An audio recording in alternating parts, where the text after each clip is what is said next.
There are mounting concerns over rising cases of Lassa fever in some parts of Nigeria. The spread of the viral haemorrhagic disease, primarily transmitted to humans through contact with food or items contaminated with urine or faeces of rodents, is causing apprehension. More than 54 cases have been confirmed, with 10 casualties recorded. There are efforts to intensify awareness to curb further transmission of the disease. A stitch in time, they say, saves 9. Kaidi, the Lassa fever epidemic is growing in Africa, is growing in Nigeria. But how best should the Nigerian government handle this? I think the worry now is unlike some other, pandemic, some other issues that we've dealt with. We had an Ebola, and technically it reigned supreme for some time, and it was kicked out. We have COVID to a large extent. People believe that we've said bye-bye to COVID. But this is Lassa fever that was a talking point, was a major headline. And we've dealt with it, but it's still around us. And this latest incident, we are dealing with 6 states. And I wouldn't say it's the interesting part. The worrying part is that this state spreads across different geopolitical zones of Nigeria. The north, the south, the southwest. And to let us know that it's a national call. It is something that, because we are very fond of, don't worry, it's in the north. Oh, don't worry, it's in the south. You can't get to this place. We are cleaner, we are more self-conscious. No. It is time to go back to the books. It's time to go back to the campaign. It's time for NCDC to be on the front page every day. Release statement daily, put the consciousness. A lot of people have forgotten the precautionary measures that should be taken. So we need to take it seriously. This is a disturbing figure. We know that, you must associate it with some kind of lifestyle in terms of how we take care of ourselves. But beyond that, let us do everything possible to make it conscious. You remember, wash your hands became a lifestyle then. But a lot of people have forgotten it. Yeah, in fact, I had a wash hand basin in front of my flat. Somebody had to tell me that, I wish you're having COVID. What is all this now? I removed this thing. So people believe it should be a seasonal thing. So this is something that has to be enculturated in every Nigerian to take it head on. However, it's to let us know that all the commissioners for health in all the 36 states had to take this seriously. It should be a mandate. It should be their core, and they should always have this kind of structure to deal with this kind of diseases that we're dealing with. Lassa fever has been in Nigeria for the past 50 years, but is the Nigerian government doing enough, in curbing this matter, in the area of developing vaccines, or perhaps, enlightening Nigerians on preventive measures, joining other agencies, on how to come up and combat this issue? If I'm to score the Nigerian government, not the current government, but for the past over 50 years, I think I will give them 10%. We are not a serious country when it comes to public health.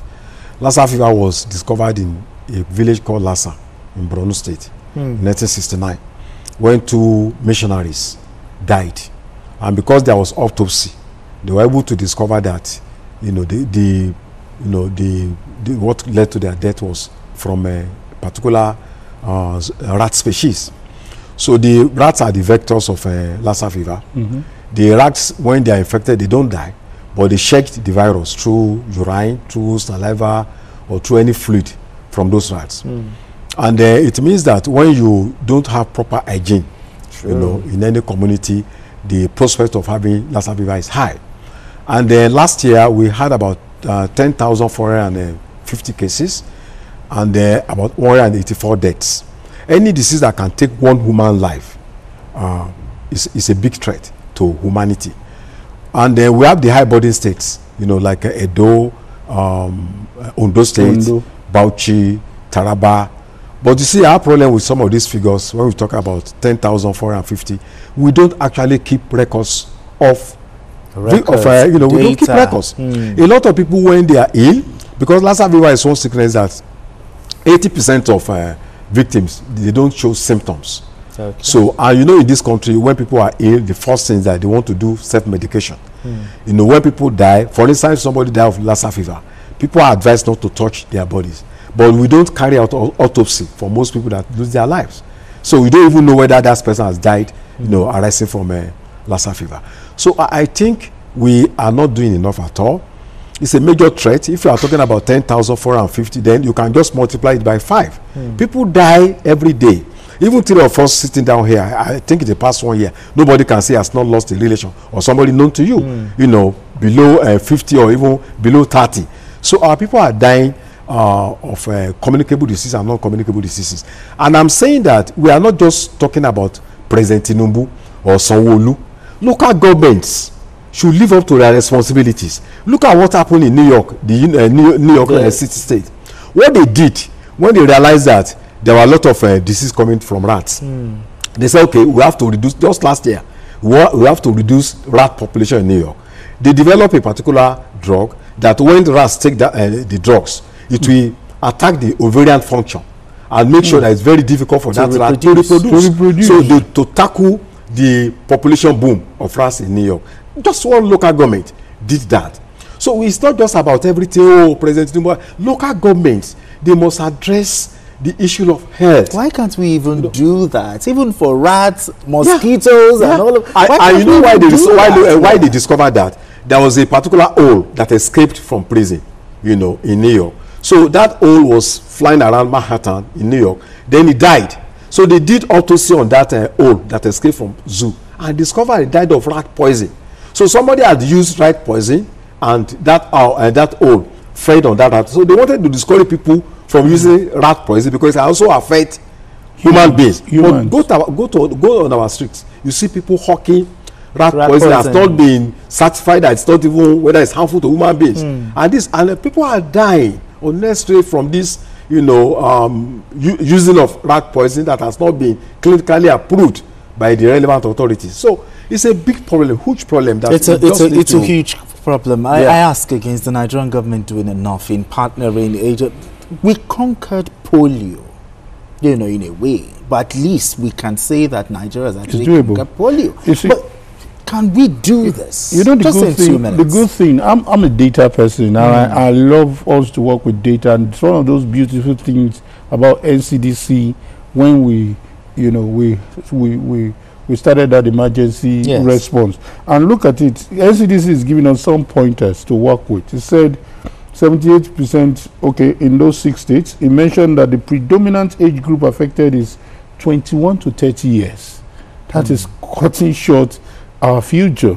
Youth population? The youth population, and they said 3 to 70 years, median age is 31.5 years. Now, the male to female ratio for confirmed cases is also 1 to 0.6. That's 1, then 0.6 for the female. I think it's something that we need to take the orientation to this set of people more.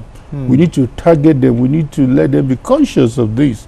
And there are simple language we can use to do this sensitization. It's important we make it a serious case of lifestyle, hygiene, very key. So I still know some people who, even after going to the toilet, they don't even wash their hands. Exactly. It is that bad. You buy fruits, you don't wash. You don't start eating. It is that bad. It is that bad. So those are the things that we need to look at. Let NCDC do more. Let them give us more data.